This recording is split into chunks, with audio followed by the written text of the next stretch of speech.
मुरादाबाद के दिल्ली रोड स्थित hotel drive 24 में एक्सपोर्टर्स की एक प्रेस कॉन्फ्रेंस आयोजित की गई।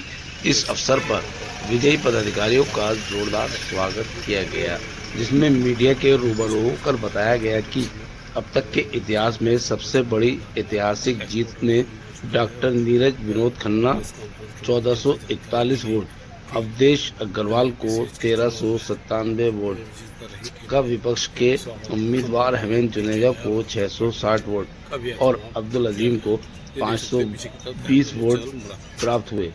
इस तरह ईपीसीएच के इतिहास में ये अब तक की सबसे बड़ी जीत है। इस तरीके से डॉक्टर नीरज विनोद और अवधेश की यस और MHEA संयुक्त उम्मीदवार की जीत हुई। कार्यक्रम में संरक्षक नजमुल इस्लाम, अध्यक्ष नवेदुर रहमान, सलमान आजम, नदीम खान, नबील अहमद, शफात अहमद खान, परवेज खान और हसनैन अख्तर के अलावा बड़ी तादाद में निर्यातक मौजूद रहे। हेमंत जुनेजा साहब को 660 वोट मिले, हमें 1398 वोट मिले हैं।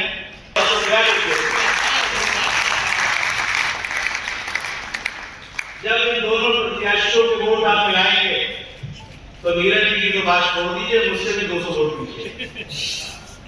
रेड ने ये बता दिया, यहाँ जो काम करेगा उसकी जीत होगी, काम करने वालों की जीत होगी, काम करने वालों की टीम की जीत होगी। इसीलिए मैं बार बार कह रहा हूँ, ये MHEA और यश की टीम की जीत है, आप लोगों की जीत है, हमारी जीत नहीं, आपका नीरज के साथ नगर निगम, पॉल्यूशन, फायर, ये समस्या के लिए मैं आपके साथ नीरज के साथ खड़ा रहूंगा। इस मंच के माध्यम से, इस जीत के माध्यम से आपका रहूंगा। आपने हमें अपडेट कराया, सीओ के रूप में ईपीसीएच में पहुंचाया। मैं नीरज जी के माध्यम से ये कोशिश करूंगा कि सरकार व एसोसिएशन के बीच की वार्ता ईपीसीएच के द्वारा कराई जाएगी, ताकि एसोसिएशन के सारे मसले हल हों। ईपीसीएच माध्यम बनेगी और आपकी आवाज सरकार तक पहुंचेगी। मैं नीरज जी से चाहूंगा कि वो इस मंच के माध्यम से वायदा करें कि नीरज जी हमारी आवाज को सरकार तक पहुंचाएंगे। ईपीसीएच के साथ मिलकर जितने भी हमारे क्लस्टर्स हैं,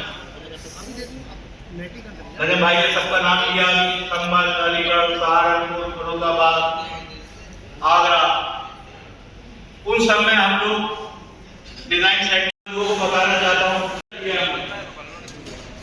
राजनीतिक दलों में हमें हराने के लिए अपना एजेंडा बनाया, सांसद विधायक हमें हराने के लिए लगे। ये राजनीतिक एजेंडा नहीं, ये पेट का एजेंडा था, लेकिन आप सबकी आवाज ने ये बता दिया कि ट्रेड अलग है और राजनीति अलग है। तो अपनी ट्रेड की जीत के लिए जब फिर तालियां बजाइए। हमारे सभी मुस्लिम भाइयों ने रमजान के मुबारक मौके पे रोजे के साथ बिना सहरी का रोजा रखे रात को 2:30 बजे तक नजरुल साहब के साथ रहकर काम किया है। मैं उन सबका भी इस मंच के माध्यम से आभार अभिनंदन करता हूँ। यश की टीम ने सुबह से रात तक बिना खाए पिए निरंतर लगकर, मैं एक का नाम नहीं लूंगा, सबने कार्य किया है। यह हमारी टीम की विजय है और हम किसी प्रकार तक टीम वर्क करते रहेंगे तो हम विजयी होते रहेंगे।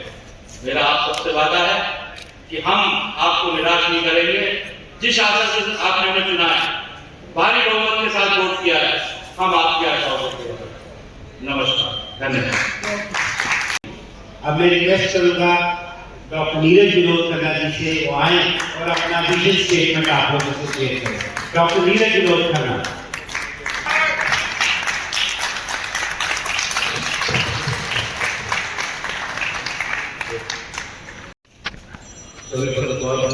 और मेरे छोटे बड़े भाई,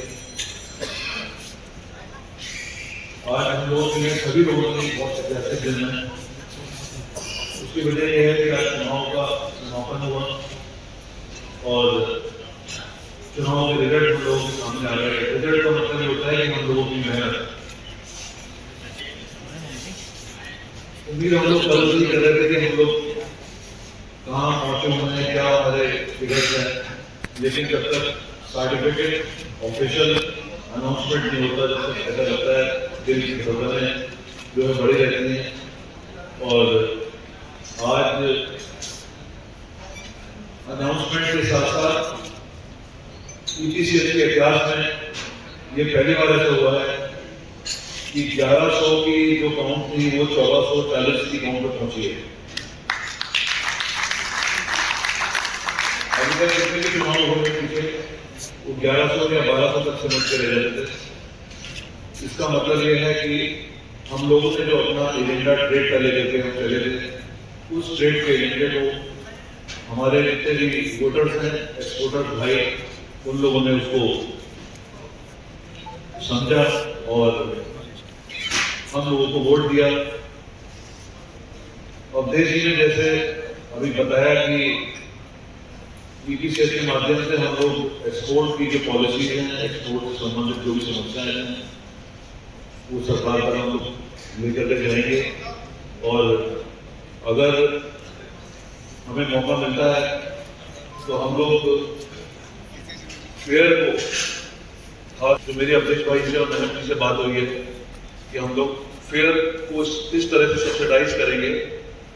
अभी इसका ये कोई औपचारिक घोषणा नहीं है, ये सिर्फ एक दिमाग में जो हमारा एजेंडा है, जो हमारे दिमाग में आया है, वो मैं भी आपको सिर्फ छोटे निर्यातक को हम लोग फेयर के रेट्स में सब्सिडाइज कर देते हैं। अगर 8,000 रुपये मीटर का रेट आज की तारीख में सारे एक्सपोर्टर देते हैं, सरकारी मैंडेटरी है, तो जो छोटा निर्यातक है वो नहीं इसका भार बियर कर सकता। जो बड़ा निर्यातक है जैसे सेल गुप्ता है या डिजाइन है, जिनके 500-500 करोड़ में एक्सपोर्ट्स हैं, वो भी है 8,000 रुपये मीटर का प्राइजेस देते हैं। तो उसमें ईपीसीएस का भी कोई नुकसान नहीं होगा और छोटे निर्यातक को आगे बढ़ने का मौका मिलेगा और जो लोग सक्षम है देने के लिए वो दे सकते हैं इसको। तो इस तरह का कुछ ये पॉलिसी मैटर है तो हम लोग उसको बोर्ड में रखेंगे और जो है कोशिश करेंगे कि इसको हम किसी तरीके से अप्रूव कराएं। या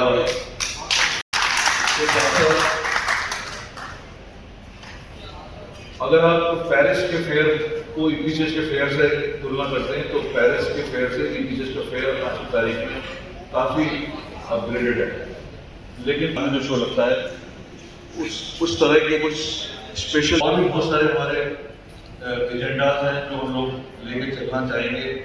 और इसमें एक्सपोर्टर्स को खास तौर से हमारे पूरे मुरादाबाद को या पूरे हिंदुस्तान के पॉलिसीज को लेकर ये इलेक्शन ऐसा लगता था कि हमें बहुत कुछ सिखा के जा रहा है। अभिनंदन करता हूँ और उम्मीद करता हूँ कि ऐसा इलेक्शन जो कि हिस्टोरिकल ऐतिहासिक इलेक्शन हो गया, ऐसा इलेक्शन फिर दोबारा ना आए, जो हम लोगों को सबको इतनी मेहनत करनी पड़े और सिलेक्शन के रूप में सब काम होता है। और इसी के साथ मैं आप सब लोगों का पुनः धन्यवाद करता हूँ। जय भारत, नमस्कार। एमएचए और यश दोनों टीमों ने एज ए कैंडिडेट इलेक्शन लड़ा, अपने आप को कैंडिडेट समझकर ये इलेक्शन लड़ा है। उन लोगों ने बहुत मेहनत की है, इसमें कोई दो राय नहीं है। और किंग मेकर जनाब नजमुल इस्लाम साहब ने दिन रात, जिसने हकीकत में अपने आप को कैंडिडेट समझा इस इलेक्शन में, उसने ये सोच के नहीं लड़ाया ये इलेक्शन कि मैं नीरज खन्ना जी को या अवधेश अग्रवाल जी को लड़ा रहा हूँ। ऐसा लगा कि जैसे वो खुद अपने आप लड़ रहा। आगे से आइए।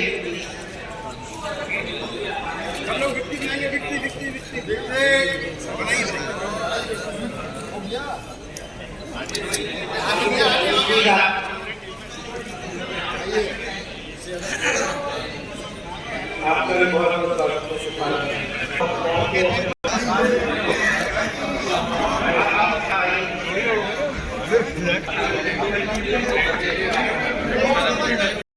फूलों के माध्यम से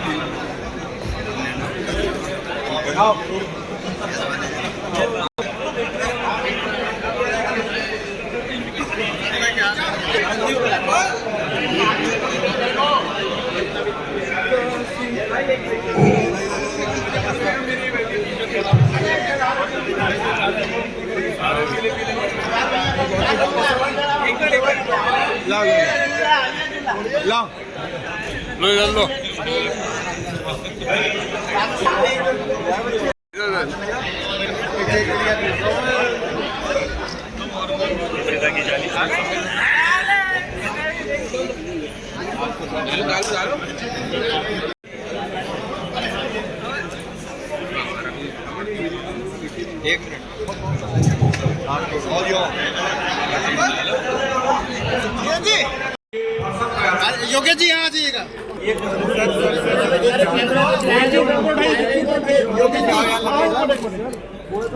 योगेश जी एक मिनट भाई नीचे वाले आ रहे हैं ना, पहले आएंगे। अरे भाई हम नीचे वाले पहले आ रहे हैं।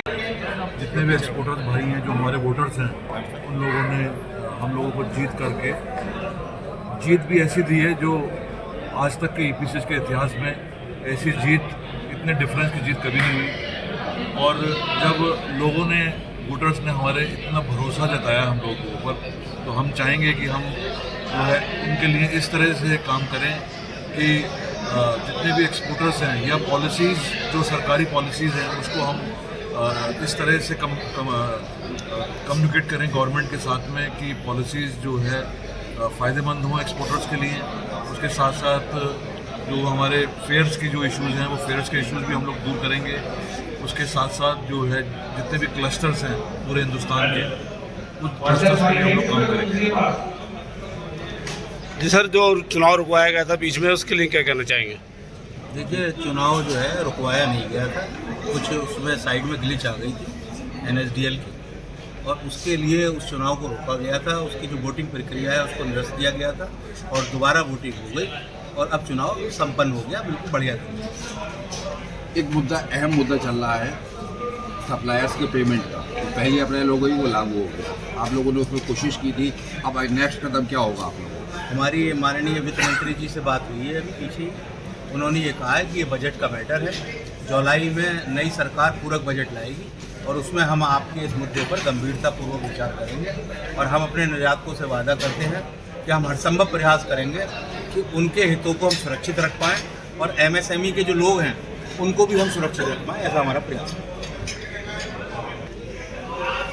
मुरादाबाद का निर्यात बढ़ाने के लिए, निर्यातों की समस्या को करने के लिए कोई फोकस प्रोग्राम कुछ इस तरह का आपने अपने जहन में बैठा रखा हो? आप जो मुरादाबाद के लोग हैं, मुरादाबाद के लोगों के लिए अभी जो हम लोग डिज़ाइन के ऊपर हम लोग बहुत फोकस नहीं है, और आज हम जो पिछड़ रहे हैं डिज़ाइंस की वजह से पिछड़ रहे हैं, तो ईपीसीएस के माध्यम से हम लोग ऐसा एक डिज़ाइन क्लब बना रहे हैं जिसमें जो है जितने भी हैं एक्सपोर्टर्स हैं उनको डिज़ाइनर्स से, और डिज़ाइनर्स को एक्सपोर्टर्स से कनेक्ट करेंगे। एक इसको लेकर डिज़ाइनर बैंक खोला जाएगा, डिज़ाइन बैंक, आपके सुझाव है तो उसको लोग देखेंगे। एक लेकर ये दिक्कत आज की नहीं है, दिक्कत जो है जब से 1986 जब से फेयर लग रहा है तब से दिक्कत चली आ रही है। और जो जैसे जैसे फेयर का ग्राफ बढ़ता जा रहा है, डिमांड बढ़ती जा रही है, जगह हम लोगों के पास सीमित रहती है और एक्सपोर्टर्स बढ़ रहे हैं, कंपनी के इतने रजिस्ट्रेशन होते हैं।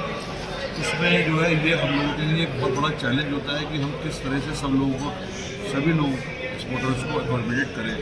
और हम लोग ये कोशिश करते रहेंगे कि जितने भी छोटे निर्यातक हैं उनको पहले जगह दी जाए, चाहे उनको 12 मीटर की दी जाए या 9 मीटर की दी जाए, लेकिन उनको जगह जरूर मिले, ये हम सुनिश्चित करेंगे। बहुत धन्यवाद।